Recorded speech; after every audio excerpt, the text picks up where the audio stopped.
Hi everyone, hope you are doing well from wherever you're watching this channel, depending on your time zone.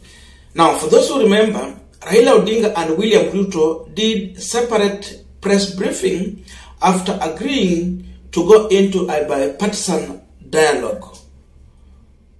So Azimio had to give their 7 members into that committee.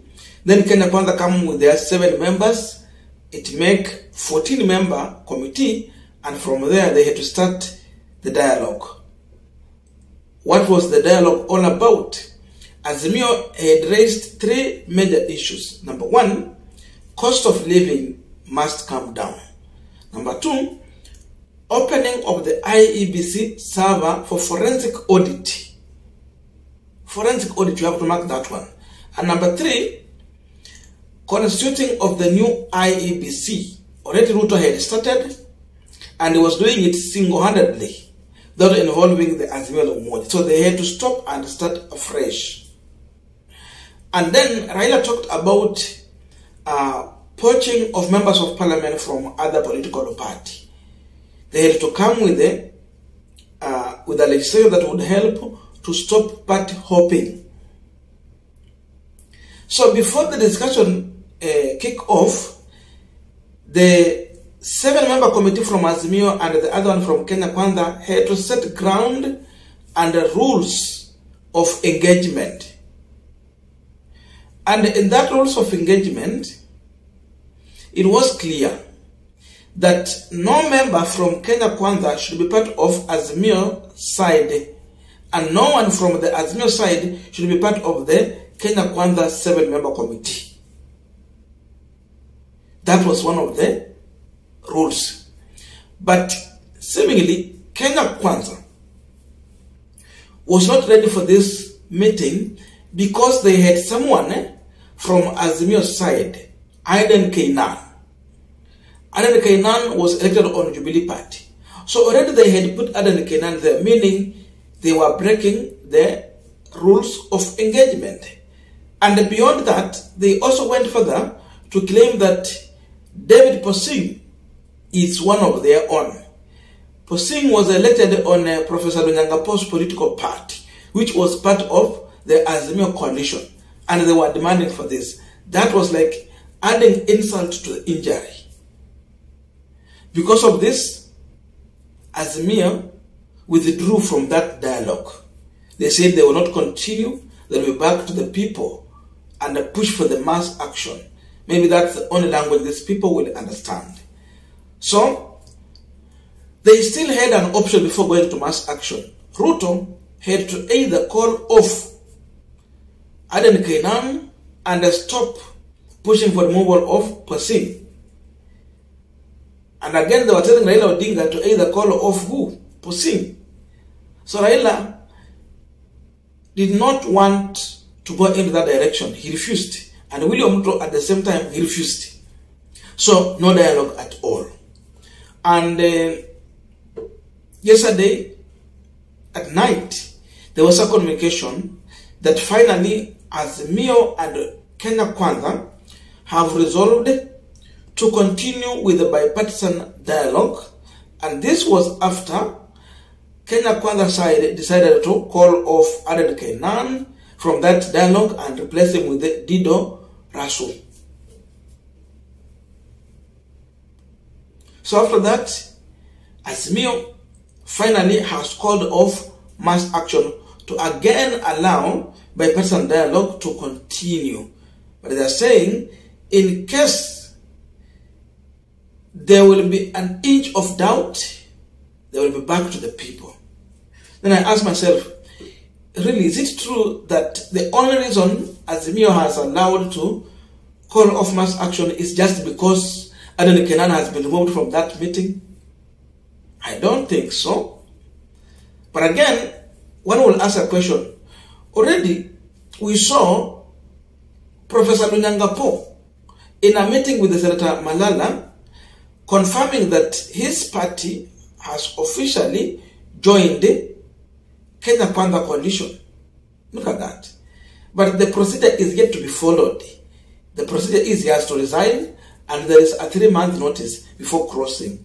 But already has crossed. So the question is, what is the fate of proceeding in this bipartisan dialogue? That's a big question. So for me, I'm not convinced that the removal of Adan Kaynan is the one that has made Azimio to call off this mass action. There is something beyond that. This is what Azimio has shared. Before we read it, just a quick request for those who are watching and you are not subscribed, please consider subscribe to the channel. I must say thank you so much. And again, to all our viewers, please give this video a thumbs up. Thank you so much. And back to this discussion. 3rd May 2023, suspension of protest. This evening, the leadership of Azimio la Umoja One Kenya Coalition Party met and agreed to once more suspend the mass protests that we had earlier scheduled to continue tomorrow. The coalition took this step following the decision by Kenya Kwanza to accede to one of our demands that informed the resumption of mass action. Instead of holding the protest, we have summoned our 7-member delegation to the bipartisan committee for fresh instruction to inform further engagement with the Kenya Kwanza side.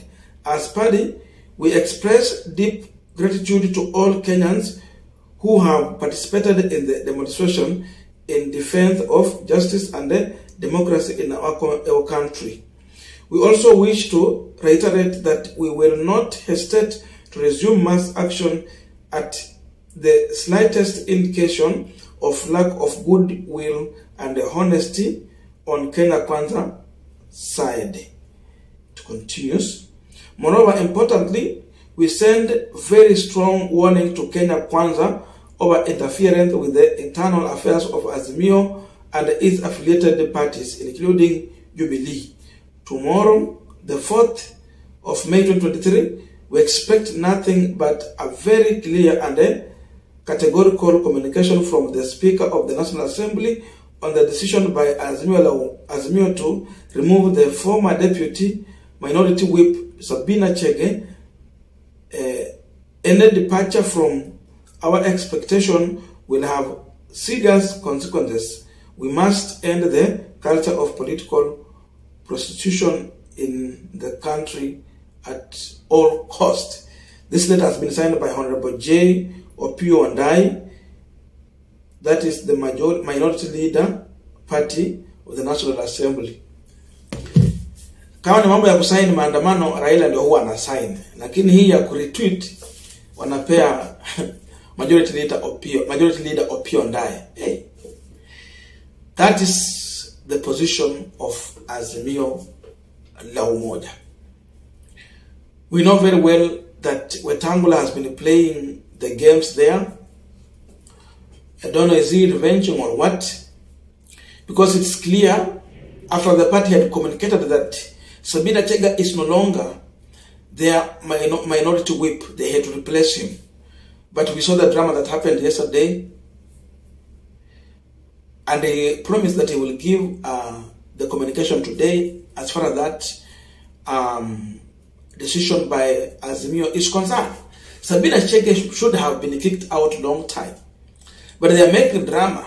She goes to an extent of claiming that she is now Jubilee Party leader, remaining they have removed Uhuru Kenyatta from that position, which is not making sense. So Sabina Chege is working for William Ruto to fight, antagonize Kenya Kwanza by cannibalizing Jubilee Party. We know all. That's what she's doing. So ODM and Azimio is giving a warning to Wetangula to, first of all, before even they go to the engagement, Sabina Chege must be stripped of that power and allow Azimio to give another person to work in that capacity going forward. What we are learning is that there is forces from the West that is pushing for Raila Odinga and William Ruto to have a sit-down engagement and agree going forward on how they will work. There's a push from the West, that's clear. So because of this, that's why this mass action has been called off. It's not Adan Kaynan accepting to be out of the communication, the member committee team. No, it's not that. It is beyond that. We have the leadership of Germany in this country, among other delegates from US. You're talking about UK. They are here. So they have their view on the same. And again, they are using Kenya as their center when it comes to dealing with the issues within East Africa and other countries here and there in matters to peacekeeping mission. Talk about Sudan, South Sudan, Somalia. You're talking about Congo. So for them, it's like they are pushing for a sit down between Ruto and Raila Odinga.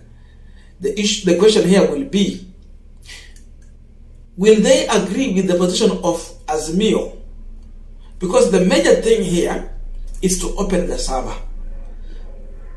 And after opening server, it's all about forensic audit. Forget about what Gachagua was telling people. Servers is not there. There was an ABC result in the IBC portal. That's rubbish. And the Gachagua would not want even Raila and Ruto to have a sit down on one-on-one. Sijui atapeleka wapi macho. Atapeleka wapi mawazo yake. Now people are in the engagement here. I know many of Raila Odinga supporters do not support a handshake. They don't support even a dialogue. They want mass action. They want cost of living down. Servers must be opened. And the IBC should be an all-inclusive when it comes to appointing the new commission. I don't know your views, but I would want to hear your views. So let us just meet in the comment section. Tell me your views about the move by Azimio to call off mass action. What's your view on the same? Tell me there. Let us continue with this engagement.